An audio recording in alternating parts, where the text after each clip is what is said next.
তা হয়েছে কি, একটা ছেলে একটা মেয়েকে খুব ভালোবাসতো, জানেন তো। একটা ছেলে একটা মেয়েকে খুব ভালোবাসতো। তাকে ভালোবাসার পরে সেই মেয়েটি কি বলছে জানেন তো? সেই মেয়েটি ছেলেটিকে বলছে যে ও, আমরা তো কয়েকদিন বাদ দিয়ে বিয়ে করব, তা তুমি এক কাজ করো, তুমি বিদেশে কাজে যাও, সেখান থেকে গিয়ে কিছু টাকা পয়সা ইনকাম করে নিয়ে এসো, সেই টাকা দিয়ে আমরা বড় করে ধুমধাম করে বিয়ে করব। আর সেই দাদা ভাই করে থেকে বিদেশে কাজে চলে গেছে। বিদেশে কাজে চলে গেছে, সেখানে দিনের পর দিন কাজ করে, আর এদিকে বাড়িতে বসে বসে দিদি ভাই অন্য ছেলের সাথে ডেটিং মারে, মানে অন্য ছেলেকে ফোন করে। ছেলেটা যখন ফোন করে, গো প্রিয়া তুমি কার সাথে এত ব্যস্ত আছো? বলছে আমার মামা ফোন করেছিল। হ্যাঁ, দুটো লাইন ওর, ঠিক মাল ধরে ফেলেছে, কিছু করার নেই। তা ছেলেটি যখন আবার ফোন করে, ওগো তুমি কার সাথে এত ব্যস্ত থাকো? আমার দাদা ফোন করেছিল। ওর যে কোন দাদা ফোন করেছিল ওই জানে। তা সেই ছেলে, মেয়েটির বাবা একটা সরকারি চাকরিওয়ালা ছেলে দেখে মেয়েটির বিয়ে দিয়ে দেয়। তা সেই ছেলেটি বিদেশ থেকে হঠাৎ করে বাড়ি ফিরে এসে দেখছে মেয়েটির বিয়ে হয়ে যাচ্ছে। তাই ছেলেটি বলছে যে প্রিয়া,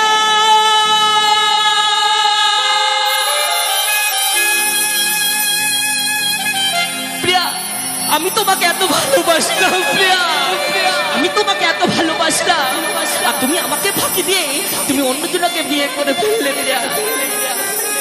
আমি তোমাকে নাই বা পেলাম কাছে প্রিয়া, কিন্তু আমি তো তোমাকে একদিন ভালোবেসেছিলাম। তুমি চলে যাও প্রিয়া, তোমার ভালোবাসা আমার কাছে রয়ে গেল, আর আমার ভালোবাসা তোমার কাছে রয়ে গেল। আজকে আমি সরকারি চাকরিটা করতে পারিনি বলে তোমার বাবা আমাকে মানুষ মনে করলো না, তাই না? ভালোবাসা কোনোদিন মরে না গো, ভালোবাসা বেঁচেই থাকে।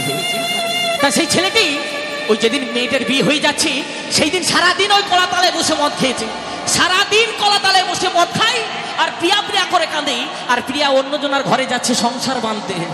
আর আমার দাদা ভাইরা কি করে, ধোকা খাই আর কলাতলায় বসে বাংলা খাই। কিছু করার নেই জীবনে। এই জীবনে তিনটে জিনিসের জন্য দাঁড়িয়ে থাকবে না, ভালো করে শুনবে। জীবনে তিনটে জিনিসের জন্য দাঁড়িয়ে থাকবে না। এক হচ্ছে ট্রেন, মানে ঘন্টার পর ঘন্টা আসতে থাকবে, আর এই 2 নম্বর হচ্ছে বাস, একটার পর একটা ভালো যাবে, তারপর একটা ভলভো আসবে, তারপর একটা দেখবেন আরো ভালো বাস আসছে, এসি বাস আসবে, আর 3 নম্বর হচ্ছে এই মেয়ে মানুষ, একটা যাবে একটা আসবে। আমার দাদা ভাইদেরকে বলবো তাদের জন্য কোনোদিন সুসাইড করবে না, জীবনে বেঁচে থেকে দেখাও, ভালো কাজ করে দেখাও, মেয়ের বাবা পস্তাবে। কি ঠিক বলেছি তো? তা সেই মেয়েটি যখন বিয়ে হয়ে চলে যাচ্ছে, ওই রাত্রে ছেলেটি মদ খেয়ে এসে ওই বিয়ে গাড়ির সামনে এসে শুয়ে পড়েছে। বলছে প্রিয়া, তুমি যদি যেতেই হয় তোমার ওই বিয়ের গাড়িটা আমার বুকের উপর দিয়ে নিয়ে চলে যাও প্রিয়া, তোমার ওই বিয়ের গাড়িটা আমার বুকের উপর দিয়ে নিয়ে চলে যাও, তাতে আমি শান্তি পাবো প্রিয়া, তুমি আমাকে ফেলে চলে যেও না। ছেলেটি যখন ওই বিয়ে গাড়ির সামনে এসে শুয়ে পড়ে, ওই বরযাত্রীর লোক পাটা টানতে টানতে ধরে সাইড করে দেয়। তাই ছেলেটি গানের ভাষায় কি বলছে শোনো, তাই শোনাবো সেই গান। ও গো প্রিয়া,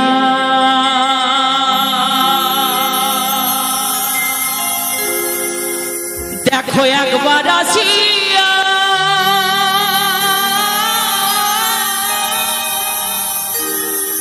কত সুখে আছি আমি, প্রিয়া তোমায় হারাইয়া। ও প্রিয়া, প্রিয়া, ও প্রিয়া,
দিয়ে চলে